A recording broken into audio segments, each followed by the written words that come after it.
Watch this. Rumors of Satanism in the music industry are decades old. My hand just started writing. I almost leapt out of my seat. I mean, these are direct quotes. It is music that by even the act of listening to it, you are participating in a satanic ritual. I am being guided by some other power. I don't know what it is. I've been in rooms at the top of the top, which albums are prayed over demonically. Welcome me, sir and madam, to the killer conspiracy.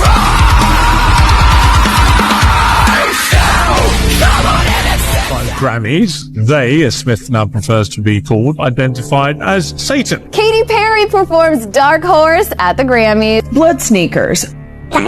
Lil Nas X's collaboration with art collective Mischief. The 666 pair of sneakers feature gold pentagrams, inverted crosses, as well as human blood inside the sole. Some have dubbed this performance as a satanic worship service on primetime live broadcast television. And guys, rumors of Satanism in the music industry are decades old. For example, in the 1930s, guitarist Robert Johnson supposedly sold his soul to the devil. According to the Rock and Roll Hall of Fame, legend has it that Robert Johnson met the devil at a crossroads and gave him his soul in exchange for mastery of the guitar, which is in my mind not a good deal. Steeped in mystery, killed mysteriously, his legend eclipsed only by his skill, Robert Johnson may be the first ever rock star. Is completely Dionysian, degenerate, insanity music. Because the way it appeared was in the 60s, where you had a lot of people taking LSD and f***ing each other out like animals in the middle of fields and stuff like that. You know, Jim Morrison from Blur, just actively Nietzsche reader, literally pretended he was Dionysus. Their whole goal was to subvert the moral order of America. They wanted to subvert Christian America and create a new society and a new world which is based on new values. They were trying to do a return to paganism, and that created rock music. And rock music is sex, drugs, and rock and roll. Like, that's what Red Hot Chili Peppers were a huge rock band in the 1980s, touring the world and having influence over millions of impressionable minds.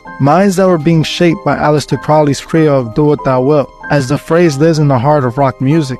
The Red Hot Chili Peppers openly showed the world that they were followers of Crowley's Do What Thou Wilt lifestyle, and with their hit album Blood Sugar X Magic, this is exactly what we saw. Very similar to the next superstar we're going to be talking about, David Bowie.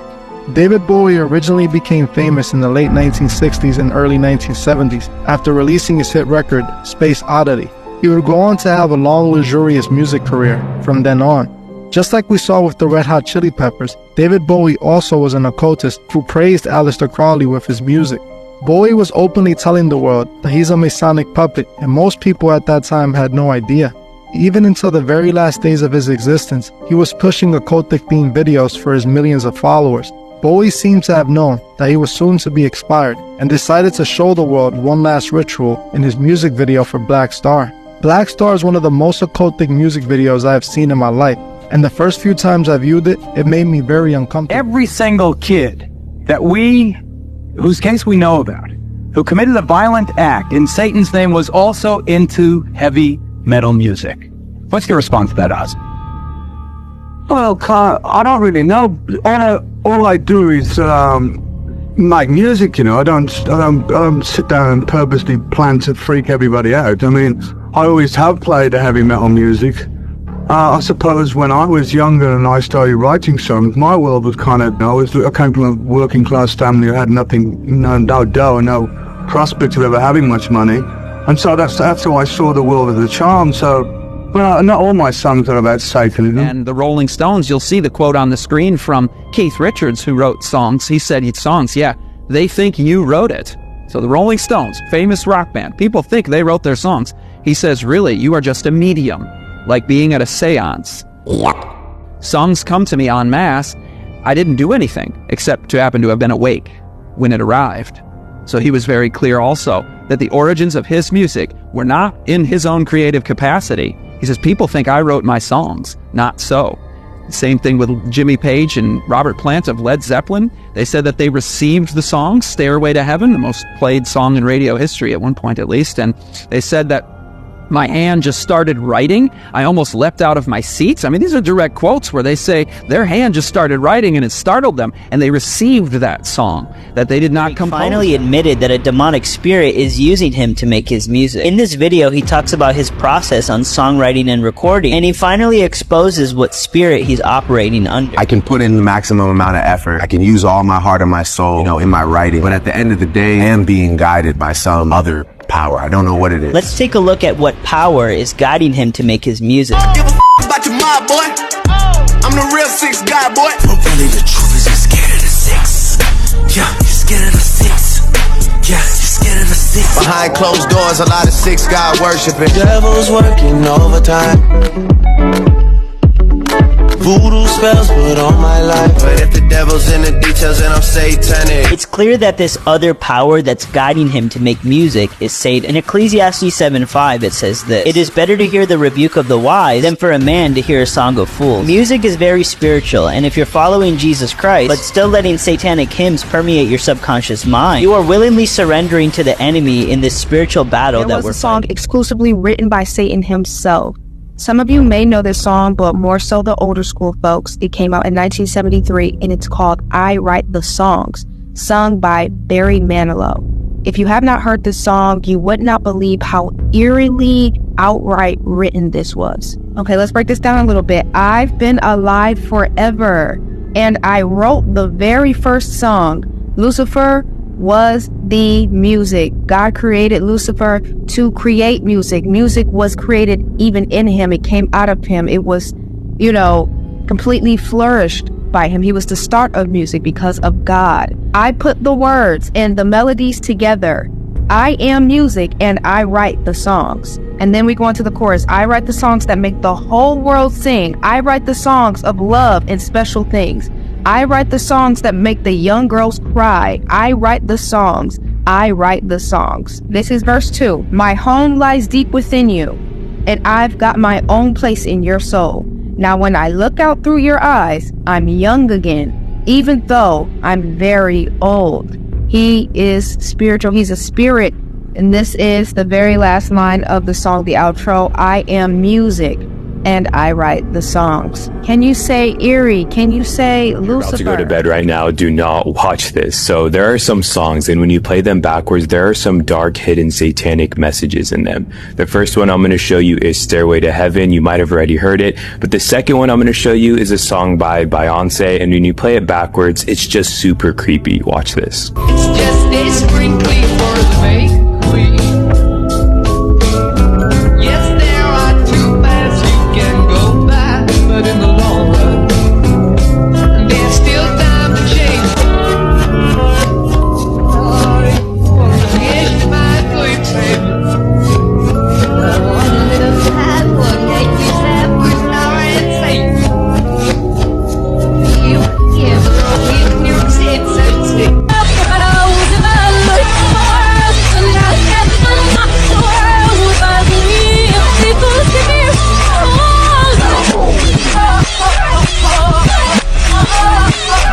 That if you listen to Billie Eilish songs in reverse, there's evil hidden messages. For example, this song normally sounds like this. I reversed the audio and you won't believe how it sounds now. You know how we just think music is just music? Well, Zena Levy thinks different. Music, we attention now. Make music for a purpose. It's not just background music, or it's not just, fluffy, light stuff. This is not elevator satanic. It's ritualistic music. It is music that by even the act of listening to it, you are participating in a satanic ritual. By listening to, so if I put this on and listen to it, I'm participating. But you're a listener. I'm asking you, how does it make you feel? It's very stirring. It's very emotionally charged. You can't listen to this music and say you don't feel something, because you do. I'm sure you would probably feel either hate or fear or rage or something. Wow, that's interesting. So this music makes you feel a certain type of way? Wow, sounds like the side effect of listening to 440 Hz music. Yeah, it would seem to make people anxiety and nervousness and aggressiveness go up. Then she said about listening to the music, you're taking a part in the ritual? very, very interesting. Now let's try an experiment. Go to your favorite song, go bar for bar, and see if you can attach one of these 7 deadly sins to a bar. It's gonna change your mind about music. But y'all let me know what y'all think about if y'all listening to this music, y'all participating in the satanic demonic side of the music industry is very real too. The way the industry has the ruling over music. Now, of course, not all music is bad. By all means, it's not. But majority of it there is to take you away from Christ. 100% take you away from Christ. In terms of the lyrics, is that what you mean? Or do you mean the industry itself, people, the big players in the industry? Both, lyrically, and both big players. Both. I've been in rooms at the top of the top, which albums are prayed over demonically. Music is prayed over demonically. That goes out to the world, goes out to the radio stations, goes out to the public. And when you see that stuff and know that stuff, it's frightening. What do you mean by that, Shane, prayed over demonically? So, rituals, ceremonies, everything to bring, to give light to the devil, to Satan. It's a satanic music industry. That's majority of what it is. Do you mean figuratively, or do you mean literally you've been in... Literally, yes. For all your Sam Smiths, to your Dojo Cats, to your Beyoncés, they are so demonic, it's unbelievable. And we can't, it's in front of us. It's something that we kind of go, oh, it's just music. But it really isn't. About the music industry is the fact that it's been told to me that demons are conjured a lot of times to create hit records. Dang. Yeah. A lot of these top executives are witches and warlocks, and they do a lot of strange things behind closed doors to conjure up these hit records.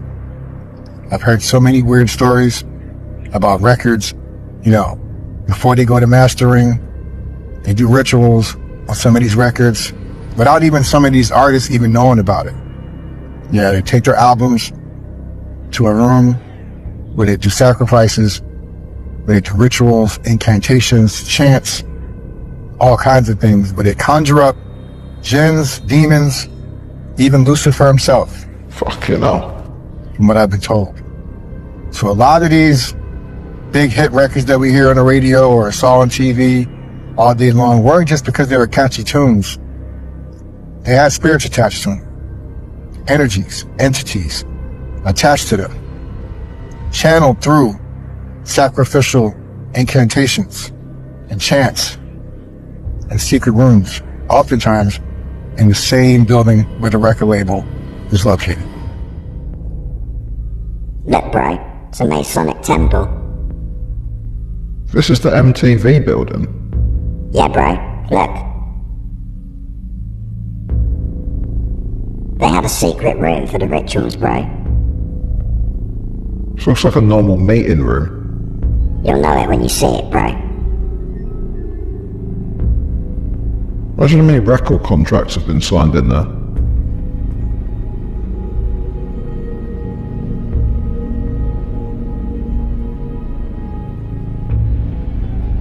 How's this a Masonic temple? Told you, it's a theater now, bro. This is it, bro, look. Oh shit. Told you, bro. Bizarre update in the YSL trial involving Atlanta rapper Young Thug. Well, his attorneys filed a motion claiming that his co-defendant, Shannon Steelwell, was arrested, quote, while in the midst of a religious ceremony which involved supposed to sacrifice of goats. Steelwell faces several charges, including murder. This new motion was filed to exclude this evidence from the trial. It's a level of success where it's a door. When you platinum and you're getting 50,000 a show, I've been there. There's a door that you could walk in. I'm not sure if it's homo or if it's Illuminati. I just didn't take that door. I went straight. What do you mean? Listen. When you get to a level of success, when you're getting 30, 40, 50,000 a show, you platinum, you're running across the world. There's 3 different doors, right? There's 3 different ways to walk. To the left. There's to the right, and then there's straight. Straight is you're on your own. Let's see if you continue this success, young man. Let's see if it's all about your skills, young man. Let's really see that. And you went straight. To the right, I'm not sure if that's the home shit right there. And then there's to the left, I'm not sure if there's some sacrifice going on right there. I'm not sure because I went straight. But I was offered these doors. Since you were offered? I don't, no. I'm saying that to the right, when I seen it, those was those guys over there. I just chose to go straight, and I haven't been platinum since. I've been to a couple Diddy parties. Now, I'm risking a lot by saying this because I know, as soon as I say that, all the assumptions are gonna come in, and if I don't say evil things were taking place, then I'm covering for them. And if I do say evil things were taking place, then I'm one of them ones like, yeah, Lecrae, expose it.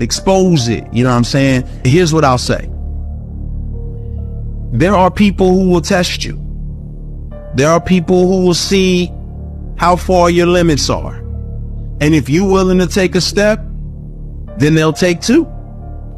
And this is what I'll say, and I won't say whose party I was at or what party, but this is a crazy situation. What I will say is that one particular party, lots of big names, there was an artist there who said, hey, Lecrae, around 1 a.m., make sure you're not here. And I was like, what? You just don't want to be here at 1 in the morning. And I was like, now my pride kicked in like, yo, you don't know me. Like, you know what I'm saying? Like, I can handle myself. Like, I'm not some little church boy who ain't never seen nothing. Like, I'm good. Like, you know what I mean? Like, what you talking about? I started going upstairs. And on my way upstairs, there's like this couch.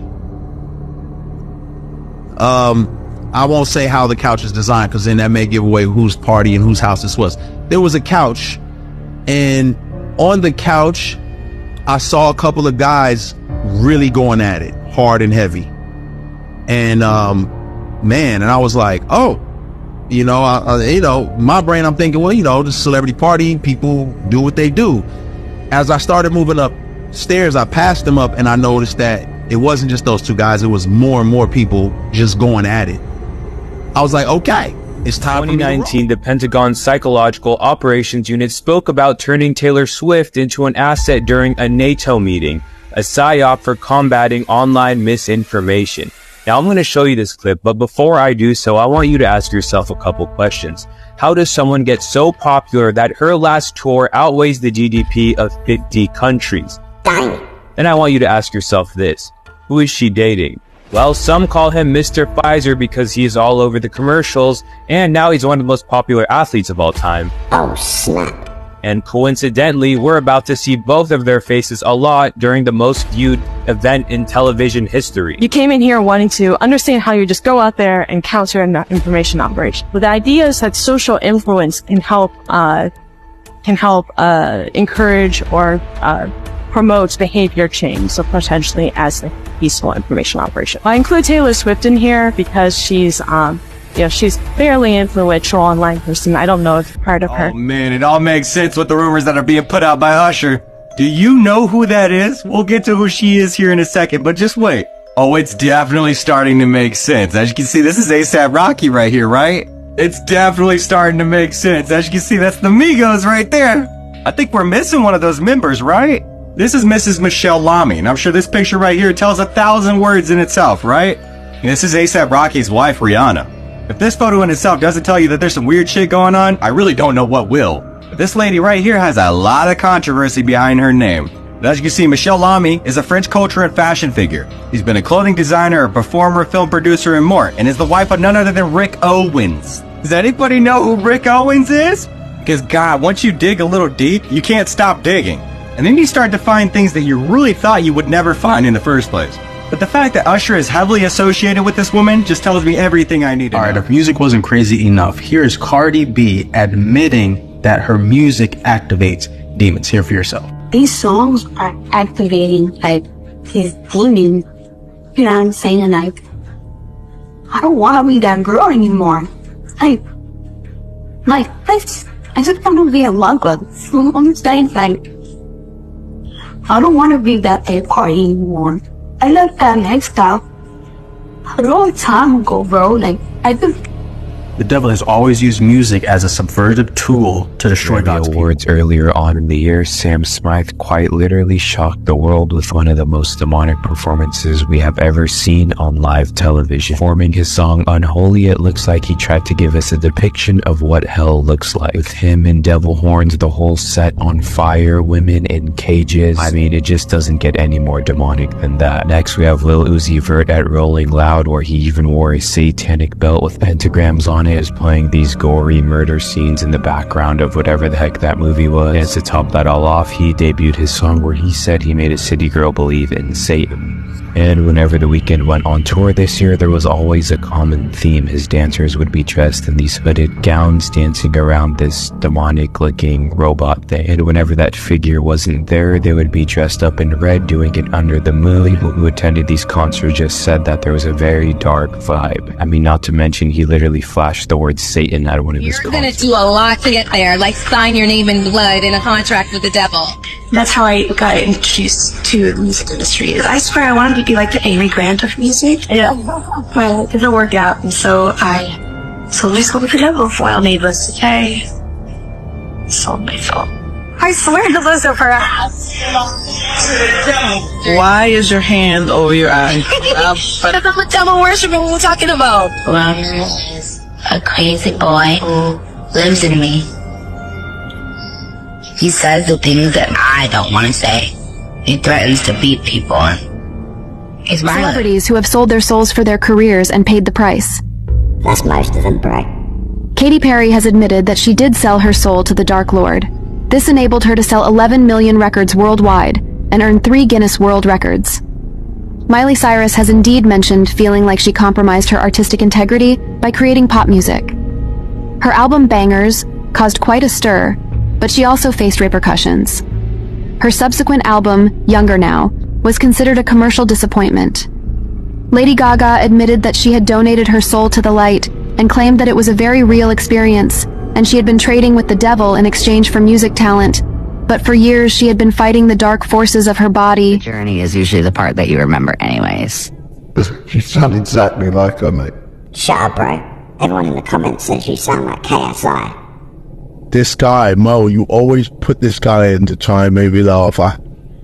Not today, Looking statues of Kid Cudi are appearing all over the world. This right here is in Paris, it's also New York, and they just arrived to the docks of Long Beach and Manhattan Beach. The statues appear to be 33 feet long, and around his neck is a chain with the face of Jesus Christ on it like he wears in real life. Remember, not too long ago, Doja Cat did the same thing. These artists and record labels, whoever's in charge of this, are going to new lengths so that we can idolize these artists. I understand this is marketing for their new albums, but this is just going too far. In an interview that he feels as though his music is now devil's music. I heard you say with your pastor that you felt like you were making devil's music. Yeah, because you're such a, I love it. But I got to a point where I was always letting that play magazine that I found when I was 5 years old have an effect on my music. Could never be 100% everything it could be, because I had to add that in always. And it got to the point where literally I went from Jesus Walks to You're Such a Hoe, I Love It. Oh, I bet you the devil was happy on that day. And where that record went straight to what? Number 1. Quit. Contracts. There was a contract. Now it's later been amended, but Victory Boy that signed to Rock Nation. A line inside of the contract that I'm sure Jay-Z and Beyoncé never saw was, it said that Victory would not be able to sing about Christ or be able to sing about God in the contract. Rhythm and blues was the first step of taking God out of the people, because we had gospel. Aretha Franklin had I don't know what kind of dark energy is going on during Lana Del Rey's concert, but someone just went to one of her concerts not too long ago and showed us the pictures that he took. Now, before I show you those pictures, Lana actually responded to someone calling her out for putting witchcraft in her concerts, and this is what she said. I know the Bible verse for verse better than you do. P.S. You're giving off super gremlin energy, not in a good way. And for those of you who are wondering, yes, she is openly into witchcraft. In fact, fact, when Trump was running for president, she invited all of her followers on Twitter to hex him. And I don't know what goes down during witchcraft, but she said all of the ingredients can be found online at the stroke of midnight. Now, when this man was at this concert I was talking about, he said that every single picture he tried to take, the faces of all the dancers and Lana Del Rey was very distorted. Now, I take this with a grain of salt because he was probably sitting far, and that's just the way cameras work sometimes. But he said overall the vibes were weird. He said there was someone in the crowd screaming at Lana for her to kill. I mean, we all remember what happened in Mexico. It looked like a wave of energy just knocked everyone over extremely fast. A lot of people said it was a domino effect, but I mean, I don't know how people just fall that fast all of a sudden. Is actually controlled by the Illuminatis. It's absolute satanic. Some guy comes from America, or he is a rapper, or he's a celebrity. The whole world goes and they pay big money just to see and watch nonsense, evilness. Hollywood was established for one thing, to brainwash humanity and take it away from God. Believe me, believe me, believe me. It was made for one reason, to brainwash millions upon millions upon millions of young men and women and take them away from the true divine God, because you have no idea. Music, my beloved, entertainment, comes and enters through the back door of your imagination. It's a form of hypnosis. What is up? What is up? Hopefully you're having a wonderful day, whoever you are, wherever you are. I always say, stay to the positive, never to the negative. Always remember that. Go up in the day, baby. You play, you won't make it one life to live. You better live it for today. That's facts. Stay ablazing, stay amazing, stay true, stay you. No matter what you're doing.